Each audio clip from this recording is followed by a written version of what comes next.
Going back to the first fight with Ali in Toronto, that was the first fight promoted by a guy that's still promoting, Bob Arum. Do you have any memories of working with Bob?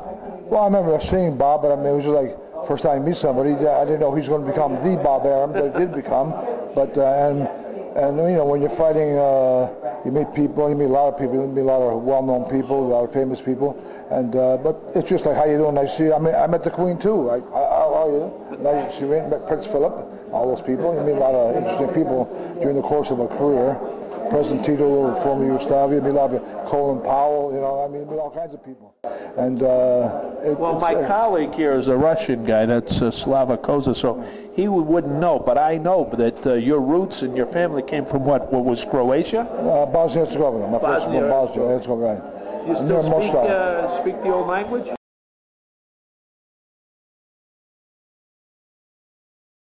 Kako da ne, ja sam govorio hrvatski prilike, ja sam govorio engleski. Ja sam govorio hrvatski u kući kad sam bio mali, moja mama nije mogla govoriti engleski, ja sam učio hrvatski, ja sam bio 4-5 godina sada prije nego sam govorio engleski. Absolutely.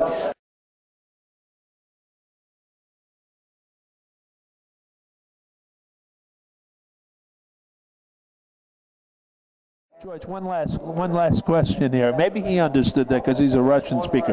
Last question. I mean, you know, not to knock the fighters of today.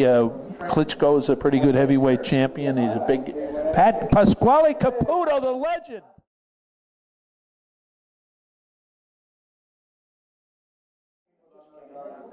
Take it easy. I don't get it. You're from Canada, sir. Are you from Canada? From the colonies, sir. Nobody could knock you out. You understand? Nobody could knock you out. Now, if you got knocked out, you'd be a big star. But just to get punched don't mean shit. You understand what I'm saying? I saw you in Canada when I was downhill. Now it's uphill, yeah. What is his name? Chuvalo. I know, George Chuvalo. Georgie, you had a shot. I told you never fight the taller color guy. Never. Never. Now you're telling me. Why? Now you're telling me. You're a credit to the game, but unfortunately the game is over. That'll be $17.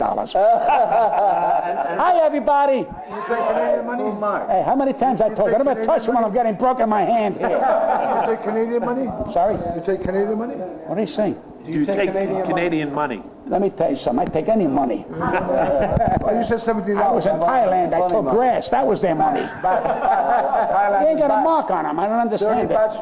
But the skull's got to go.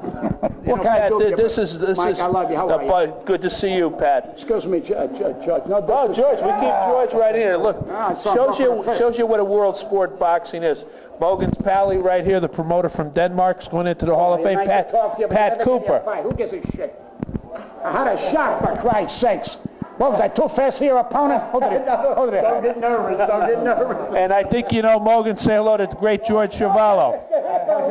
How you doing? Frank Cappuccino, the great referee. This is the world of boxing. Last question for George Chuvalo. George, I don't want to knock the fighters. Sure. My buddy from Toronto. I just retired. I don't want to knock the great Marvelous Marvin Hagler walking by. This is like the United Nations of boxing here with all the greats, the near greats and some of the in-greats. But I don't want to. Pat gets mad when you tell jokes. Last question, George. The guys in the heavyweight division, I mean, the youngsters don't understand. That's okay, Pat. That was fabulous. Today there's 4 different world titles, so you could have 4 different heavyweight champions. In your era, there were 8 divisions, 10 when they put in the juniors.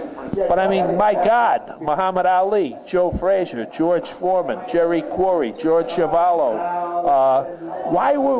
These guys, yourself included, I mean, you can't compare the heavyweight division of today, can you? The biggest problem with the heavyweights is that they don't throw any punches. Simply put, they don't throw any punches, and they don't seem to have any. They don't seem to be exciting personality-wise, and their styles are almost a reflection of their personality.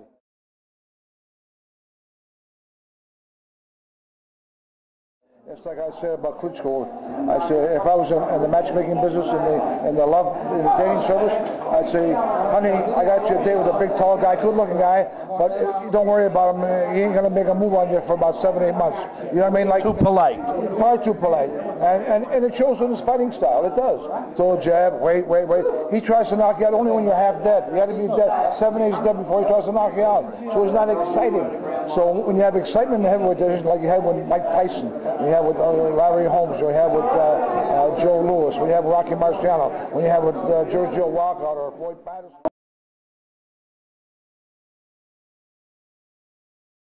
Who's your idol in boxing? Joe Frazier. Who's your idol? Joe Louis, I would say idol. That's who I knew about. I knew Joe Louis. He was riding for 12 years, from 37 to 49. He was a great champion, the Brown Bomber. I also like Willie Pep, I also like Roy Robinson. They were the big three when I was growing up. You know? What made you such a great body puncher? Well, I think I took my best shots when I got out. I punched. Please don't demonstrate. It just happens. So when you see guys cave in, body punches, say, I like doing that. So you keep doing it, and you throw more body punches than head punches sometimes. But anyway, it's like Joe Louis used to say, kill the body, the head will die. That's a pretty good philosophy, I think. Ladies and gentlemen, one of the greatest and toughest heavyweights of all time. Today he'd have about 9 title belts, or maybe 12. The great George Chuvalo. George, thanks for being on Boxing Confident. We have a lot of viewers up in Canada, but listen, you're worldwide. Thanks, George. Thanks, Jeff. Pleasure.